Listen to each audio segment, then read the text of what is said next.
More than 200 million Americans have now been placed under a heat alert at some point over the last 3 weeks.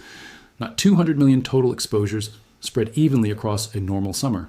200 million people, roughly 2 out of every 3 people in the entire country, caught inside one of 2 separate record-breaking heat domes that have rolled across the United States back to back since the end of June. And here's the part that should genuinely concern anyone paying attention. Neither of those domes was actually the end of the story. There's a third pattern already forming, and it is going to determine what the next 10 days actually look like for tens of millions of people who think the worst of this summer is already behind them.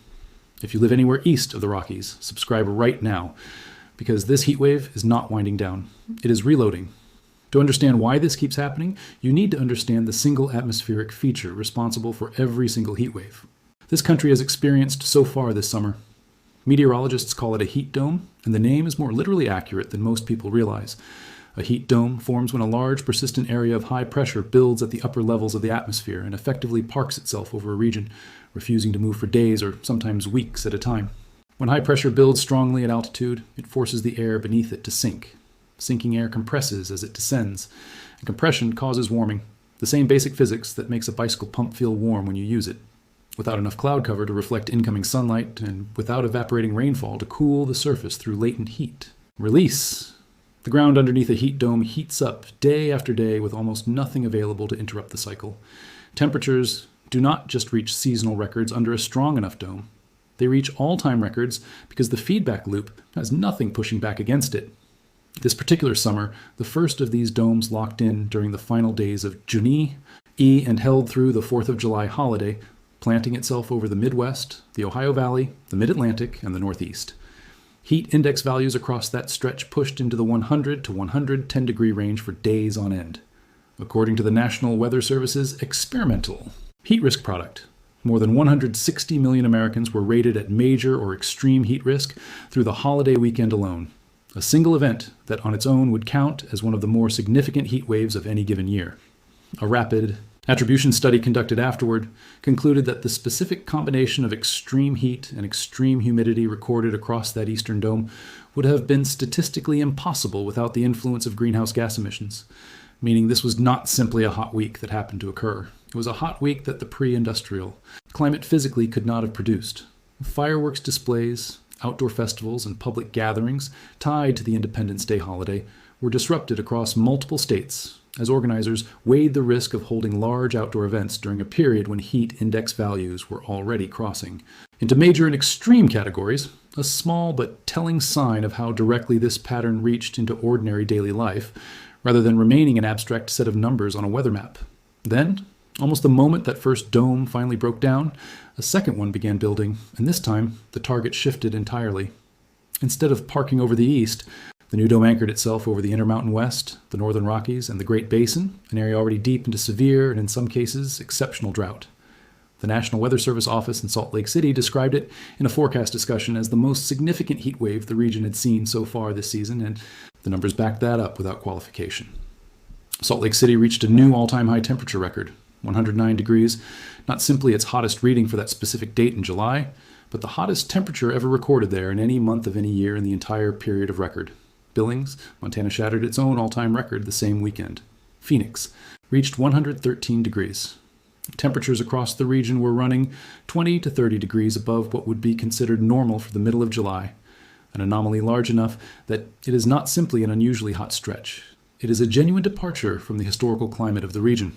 What makes the second dome particularly dangerous, rather than merely uncomfortable, is what happens when it interacts with active fire conditions.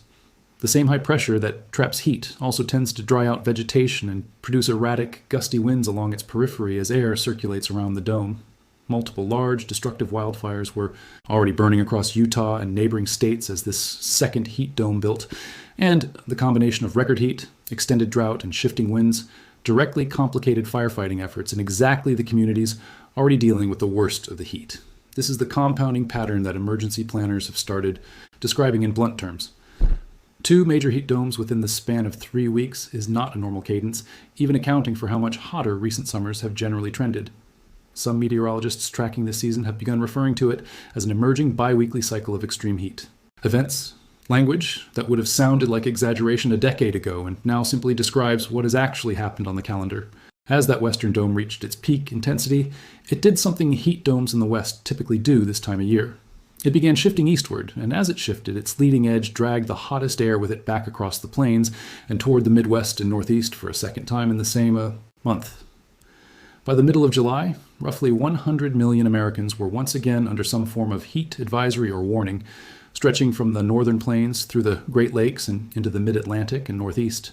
Cities, including Minneapolis, Chicago, Indianapolis, and Omaha, all recorded their hottest temperatures of the year so far during this stretch, some approaching the mid-90s, occurring on the back end of a heat dome that had already set all-time records less than a week earlier, 1,000 miles to the west. This is the same underlying dome, the same trapped air mass, simply relocating across the continent. As the upper-level pattern that anchors it shifts position, carrying its consequences with it rather than dissipating and starting fresh somewhere new. So where does that leave things right now, and why does the heat wave baking the country still have more chapters left to write? The answer comes down to what happens on the western edge of the current pattern as it continues to evolve. As the second heat dome ages and begins shifting east, it opens a gap behind it over the desert southwest, and that gap is exactly what allows the annual North American monsoon to finally establish itself. Moisture streaming north out of Mexico begins to increase as the circulation around the retreating high-pressure system pulls it. Inland, first is scattered, disorganized storm activity, then building into a more consistent daily pattern of afternoon and evening thunderstorms across Arizona, New Mexico, and the surrounding high desert. That shift sounds like good news on the surface, and in some ways it genuinely is, since monsoon rainfall provides real drought relief to a region that has spent the entire spring and early summer in worsening dry conditions. But the earliest monsoon storms of the season carry their own distinct hazard profile, because the ground is still parched, and the atmosphere above it is still extremely dry at the surface, even as moisture increases aloft. Early season monsoon thunderstorms frequently produce very little actual rainfall reaching the ground, and frequent lightning. Meteorologists specifically flag this setup because it tends to produce dangerous, erratic gusts capable of downing trees and power lines, even in storms that appear on radar to be relatively modest, along with a spike in lightning-caused wildfire ignitions across terrain that a record-breaking heat dome has just spent 2 weeks drying out. At the same time that the Southwest transitions into its monsoon pattern, the same broad upper-level configuration responsible for both heat domes so far is forecast to rebuild itself once again, this time centering over the central and eastern United States for a third distinct round. Forecast models tracking the pattern through the back half of July show a new ridge of high pressure developing over the Ohio Valley and expanding to cover the Great Lakes region, bringing another stretch of dangerous heat and oppressive humidity, with feels like temperatures projected to reach the 105 to 115 degree range across a wide swath of the Midwest and potentially pushing into the east for a third time this month. This is precisely the pattern that has defined the entire summer so far. Rather than a single heat dome building, peaking, and then giving way to a genuine, prolonged return to average conditions, the upper atmosphere has been locked into a cycle where one dome barely finishes retreating before the conditions that produced it regenerate somewhere else along the same general track. There's a reason this pattern has been so persistent rather than behaving the way summer heat waves traditionally have, and it connects directly to a specific, monitored climate signal. Earlier this year, the National Weather Service confirmed the presence of El Niño conditions in the tropical Pacific, with some forecasters raising the possibility of what they described as a super El Niño developing further as the year progressed. El Niño years are historically associated with a measurable increase in the frequency and intensity of heat waves across large portions of North America, because the warmer-than-average ocean water in the tropical Pacific shifts the broader pattern of upper-level winds circling the globe, encouraging exactly the kind of large, slow-moving ridges of high pressure that have anchored both heat domes this summer. Layer that El Niño influence on top of the long-term warming trend already documented in decades of temperature records, and you get a summer where the atmosphere is not simply having an unlucky run of hot weeks. It is operating inside a pattern that is measurably more favorable to producing back-to-back record-breaking heat events than a typical summer would be. Meteorologists, comparing this year's pattern against past El Niño summers, note that the two previous strong El Niño years both produced multiple distinct heat dome events, rather than a single dominant heat wave, which is consistent with what has already unfolded this July, and gives forecasters real historical grounding for expecting the pattern to continue generating fresh rounds through August, rather than settling into a quieter, more typical late summer pattern. The health toll from a pattern like this compounds in ways that a single, isolated heat wave usually does not. Heat is already the deadliest weather phenomenon in the United States in an average year, ahead of tornadoes, hurricanes, and flooding combined, and the danger does not come, primarily from people caught outdoors during the hottest part of a single afternoon. It comes from cumulative thermal stress, elderly residents living in homes without reliable air conditioning, outdoor laborers, and agricultural workers who cannot simply stop working because a heat index has crossed 100 degrees, people experiencing homelessness with no access to climate-controlled shelter, and anyone with an underlying health condition that compromises the body's ability to regulate its own temperature. When overnight low temperatures stay unusually elevated, which has been a defining feature of both heat domes so far this summer, the human body never gets the recovery window.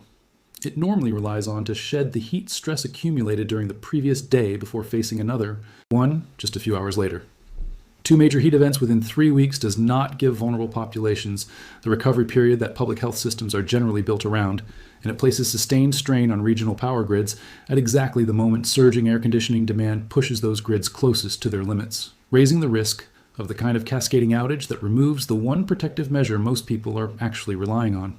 There's also an infrastructure dimension to this pattern that rarely gets the same attention as the temperature records themselves, and it matters just as much for understanding what the coming days actually look like on the ground.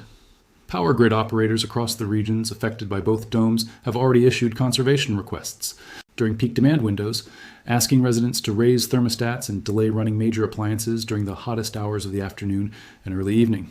The exact window when air conditioning load peaks and grid stress is highest. A grid built and sized around historical demand patterns does not simply absorb 2 separate record-breaking heat events within the same month without real strain.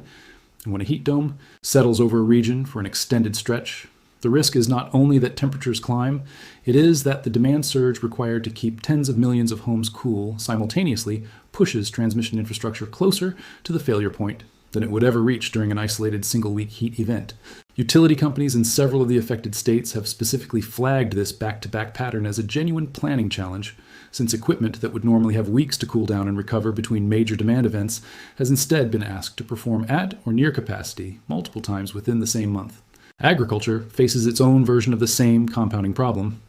Crops across the Central Plains and Midwest, regions that were already dealing with below normal rainfall heading into the growing season, have now been asked to withstand 2 separate multi-week stretches of extreme heat layered directly on top of an existing moisture deficit. Corn and soybean crops are particularly sensitive to sustained heat stress during their critical pollination. In grain fill windows in July, and agricultural extension offices across several affected states have already begun flagging yield concerns tied directly to the combination of drought and repeated extreme heat, rather than either factor in isolation. None of this shows up in a daily temperature headline the way an all-time record does, but it is exactly the kind of second-order consequence that a pattern this persistent tends to produce, quietly in the background, and while the more visible heat records dominate the news cycle. The Southwest is transitioning into monsoon season, trading extreme dry heat for a mix of drought relief and a new set of hazards tied to gusty, lightning-heavy, low rainfall storms moving across parched, fire-prone terrain. The heat dome that baked the West through the first half of the month has already begun sliding east, delivering a second round of dangerous, record-challenging heat to the Plains, Midwest, and Great Lakes, with the Northeast and Mid-Atlantic sitting only a few days behind it, on the same track it followed just weeks earlier. And underlying all of it is an El Niño pattern that meteorologists expect to keep favoring exactly this kind of large, stubborn, slow-moving ridge of high pressure through the remainder of the summer, meaning the mechanism that has already produced 2 record-breaking heat domes in 3 weeks has no clear reason to switch off anytime soon. This is not 4 unrelated hot spells that happen to land in the same summer. It is one persistent atmospheric configuration expressing itself across different regions as the position of the ridge shifts, each time finding a new population center to place under record heat before handing the pattern off to the next one down the line. The Southeast has so far been spared the very worst of both domes, but forecasters tracking the pattern's evolution through late July have flagged the Gulf Coast and the Carolinas as increasingly likely to fall under the edge of the next ridge as it builds northward from the Ohio Valley, meaning the list of regions that can genuinely say they have avoided this pattern entirely keeps getting shorter as the summer progresses. The heat wave baking America right now is not a single event with a clear beginning, middle, and end. It is a season-long cycle, and based on everything the current pattern is showing, the next chapter of it is already forming. If you want to stay ahead of what comes next rather than finding out from a headline after the fact, get subscribed right now because this pattern still has more rounds left in it before the summer is over. Drop your location in the comments and let us know what conditions have looked like where you are. And if you know someone without reliable air conditioning or someone working outdoors, Through this stretch, check in on them, because the most dangerous part of a pattern like this is never the single hottest afternoon. It is the cumulative toll of round after round, with barely any real recovery in between. Stay safe, stay hydrated, and stay with this channel because the pattern is not done, and neither are we. It is worth understanding, too, how meteorologists actually track something as large and slow-moving as a heat dome days or even a week before it fully develops. Because unlike a tornado or a flash flood, a heat dome does not arrive suddenly. It builds gradually, and forecasters watch for it using the same upper-level pattern analysis used to track the jet stream itself. Meteorologists specifically monitor the height of the 500 millibar pressure surface, a standard measurement taken roughly 18,000 feet above the ground, because a ridge of unusually high pressure at that altitude is the clearest early signal that a heat dome is beginning to organize.